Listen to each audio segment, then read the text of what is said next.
Quand on ouvre les damnés de la Terre, une phrase explose dès les premières pages. La décolonisation est toujours un phénomène violent. Fanon ne tourne pas autour du pot. Il ne cherche pas à adoucir le réel. Il dit ce que les colonisés savent par expérience. Le colonialisme est né dans la violence, il se maintient par la violence, et il ne cède que devant un rapport de force. Aujourd'hui, nous plongeons dans le chapitre le plus controversé, le plus cité, le plus transformateur, de la violence. Et avant tout, un fait méconnu. Ce texte, à l'origine, devait être une thèse universitaire, une thèse refusée. Pourquoi l'université a rejeté la thèse de Fanon?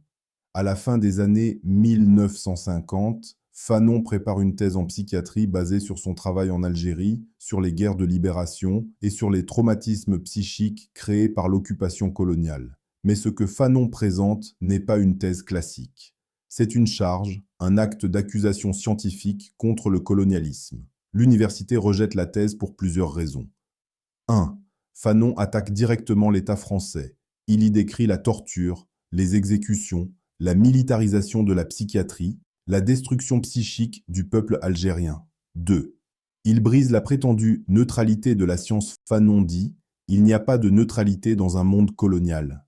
Pour une institution coloniale, inadmissible. » 3e. Il place la violence du colonisé au cœur de la guérison psychique. Cela allait à l'encontre de la pensée psychiatrique dominante, de la doctrine coloniale et du récit français sur la mission civilisatrice. 4e. Il affirme que le colonisé doit briser le système, pas le réformer. Ce n'était pas une thèse scientifique acceptable, c'était un manifeste révolutionnaire. Résultat, thèse rejetée. Elle deviendra le chapitre 1 des damnés de la Terre.